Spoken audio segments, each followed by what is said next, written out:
Welcome to The Debate, a show by NeonKore Media dedicated to exploring substantive issues through thoughtful disagreement. Today, we're diving deep into the analytical frameworks and, well, the often profound insights of Daniel L. Bates, known creatively as Adanielsvision. His work, which many of you will recognize from our sister series, The Deep Dive, consistently challenges our fundamental understanding of cultural touchstones, really forcing us to re-examine stories we thought we knew. Absolutely. Bates's reinterpretations of, beloved characters and narratives, everything from Scar in The Lion King to the Teenage Mutant Ninja Turtles and that complex dynamic of Batman and Joker, they compel us to look far beyond the superficial storytelling we often accept. So the central question we'll grapple with today is this: how do Bates's reframings force us to reconsider things like heroism, villainy, and even societal structures, and maybe what nuanced perspectives emerge when we critically examine these, frankly, powerful deconstructions? Right. And I'll be arguing that Bates's work is a crucial, maybe even necessary deconstruction.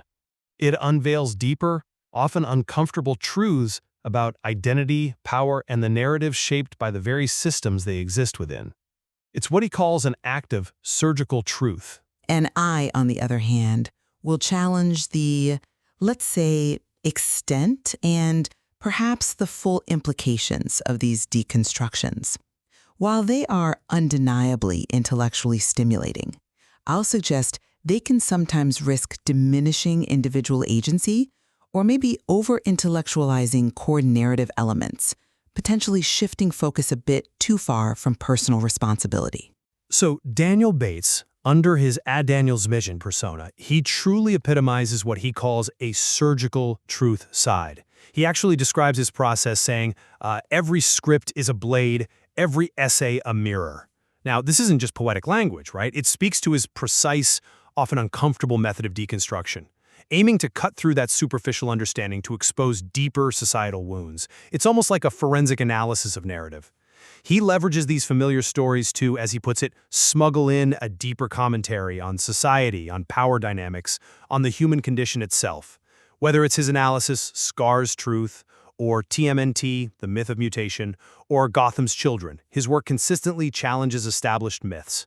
It reveals his powerful assertion that, quote, villains are written by kings, and that our perception of good and evil is often just a carefully constructed narrative. He even connects these dissections to his own journey, where identity serves as this complex survival mechanism against, well, intense internal landscapes, finding hidden veins and exposing what's really beating underneath the surface.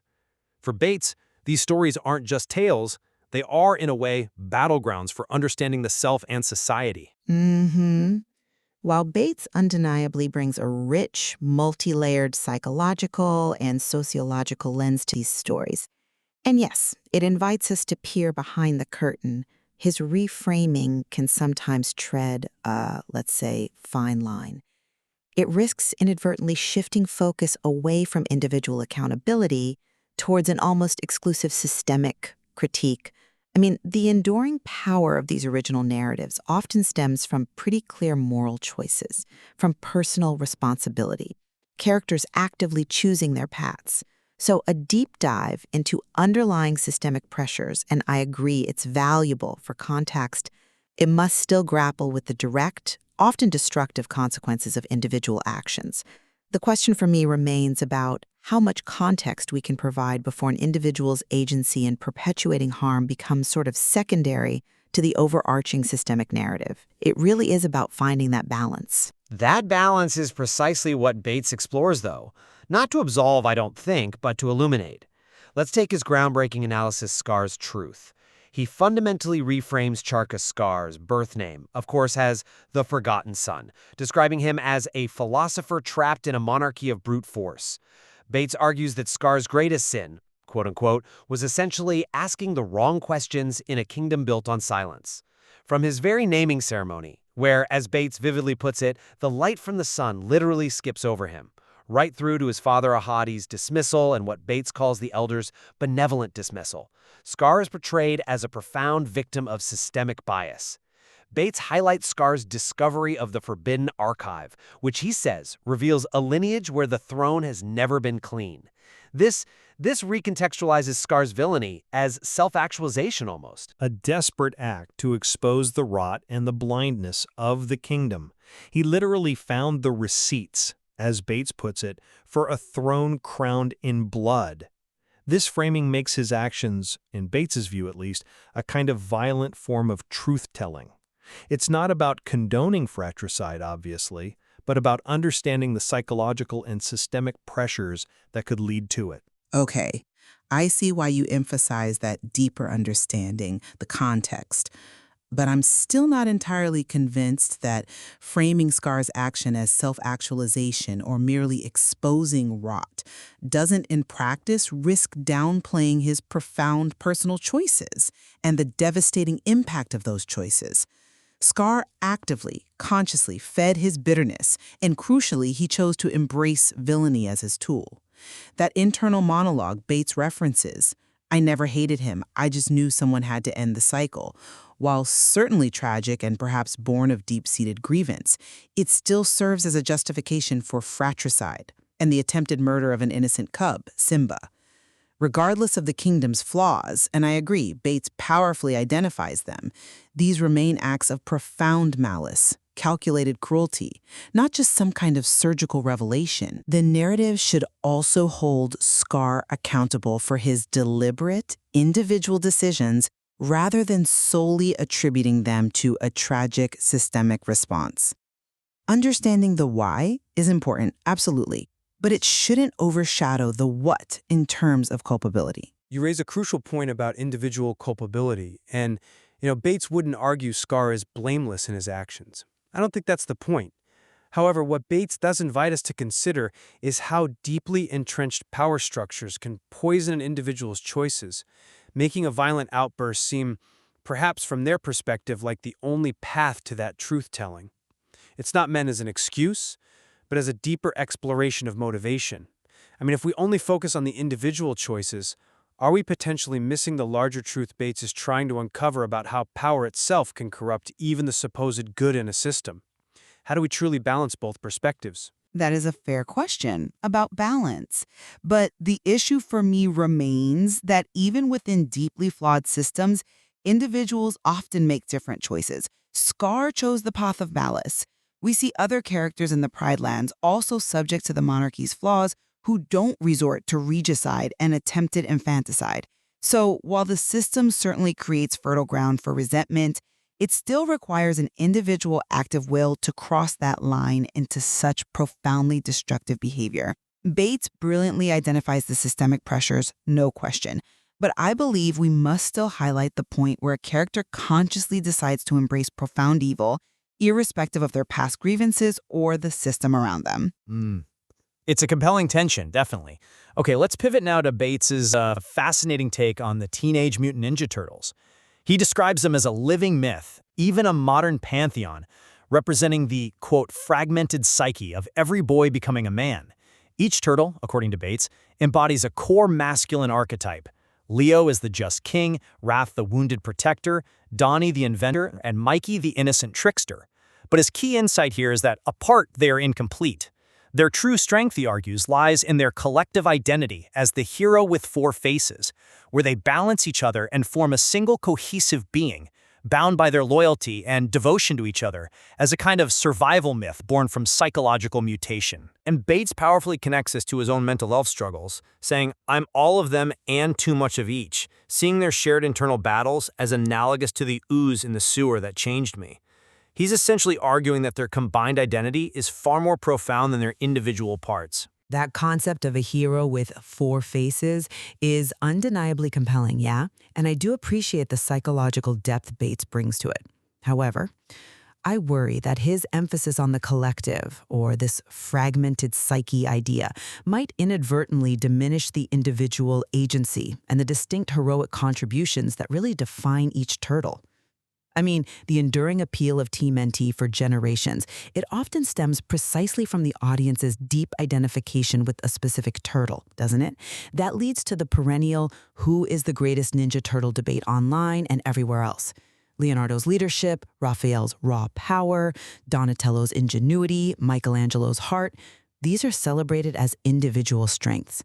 Their triumphs often come from leveraging these unique attributes, not just merging into some singular, undifferentiated hero. Reducing them primarily to parts of a larger psyche could overlook the distinct, relatable struggles and choices each character makes, which I think resonate powerfully on their own terms. It's their individual character arcs that often draw us in, wouldn't you say? Well, while I agree the individual appeal is undeniable, you're right about that. Bates isn't saying their individual heroism doesn't exist. I think he's suggesting that the peak of their heroism and maybe their broader cultural resonance only emerges when those individual strengths coalesce into that collective identity. Much like different facets of a single powerful personality finding integration. For Bates, it's not about erasing the individual, but maybe elevating the purpose of the collective. He sees their shared experience, their mutation, as the crucible that forged this unified archetypal heroism, reflecting the internal journey of psychological integration that many people face.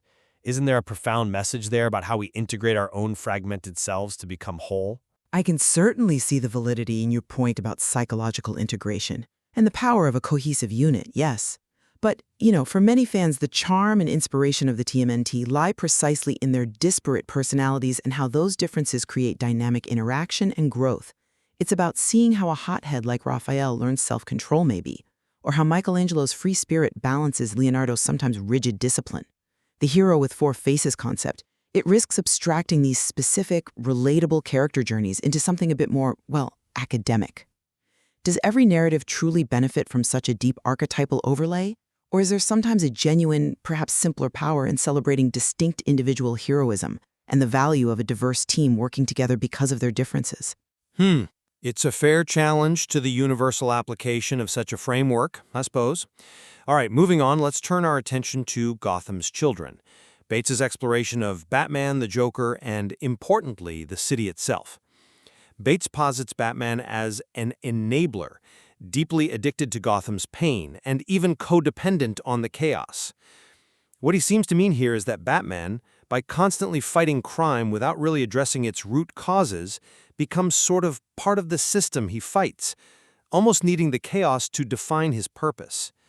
His immense fortune, Bates argues, is poured into privatized violence masquerading as virtue rather than systemic solutions, which effectively just maintains the status quo of conflict.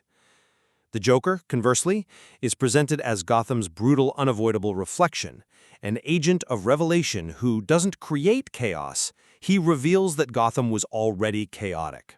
His famous one bad day philosophy highlights how the city itself pushes people over the edge, exposing the hypocrisy and the invisible violence of the system itself.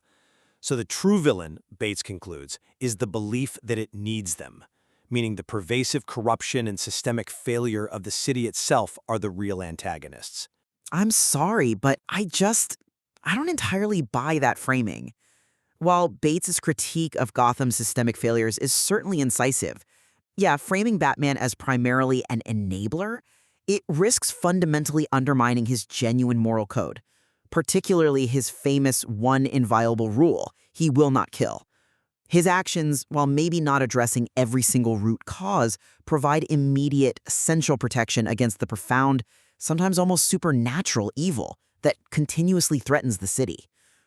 Similarly, characterizing the Joker as primarily an agent of revelation or some philosopher of despair, that can, I believe, inadvertently rationalize the horrific suffering he inflicts. Even if he was born from neglect or systemic failure, his conscious, deliberate choices to terrorize and murder, look at his perverse thought experiments. They represent profound individual malevolence. That shouldn't be fully diffused by attributing villainy solely to a belief system or the city itself. There's a clear distinction between understanding the origins of evil and effectively absolving the evil itself. Okay, I understand your resistance to that framing. It's definitely provocative. But I don't think Bates is suggesting the Joker is blameless, nor that Batman isn't a force for good in many obvious ways. Rather, he's challenging the narrative that positions them as purely distinct opposing forces. Bates sees Batman's one rule as both his moral compass and, paradoxically, a kind of limitation within the largest systemic failure. His commitment to not killing, while noble, prevents him from truly ending the cycle of conflict, thus making him, in a sense, a permanent fixture in Gotham's sort of codependent dance with chaos. And for the Joker, Bates isn't condoning his actions. He's exploring the source of the horror. The Joker isn't just a random act of evil. He is, for Bates, a terrifying manifestation of Gotham's decay, literally a mirror held up to the city's ugly face. If we focus only on the individual evil, are we maybe avoiding looking at the mirror Bates holds up to the entire system? That is a powerful metaphor. The city as a mirror.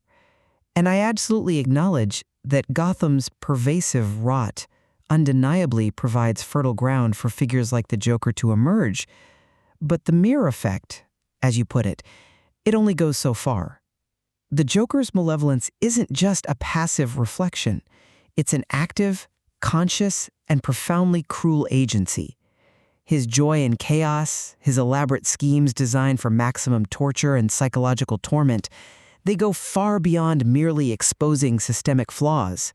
There is an intrinsic individual evil at play there that for me cannot be fully absorbed or rationalized by attributing villainy solely to a belief system or the city.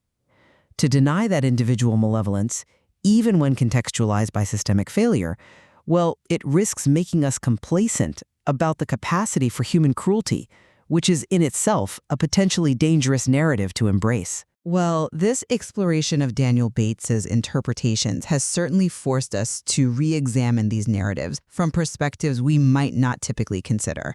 While I still maintain that individual responsibility and the direct impact of a character's actions remain paramount for perhaps fully appreciating these stories on their own terms, his work powerfully highlights how systemic issues and psychological depth can profoundly shape a character's journey. It definitely enriches the context, even if I don't always land on the same conclusion regarding the ultimate attribution of culpability. And I believe that's precisely the value, isn't it?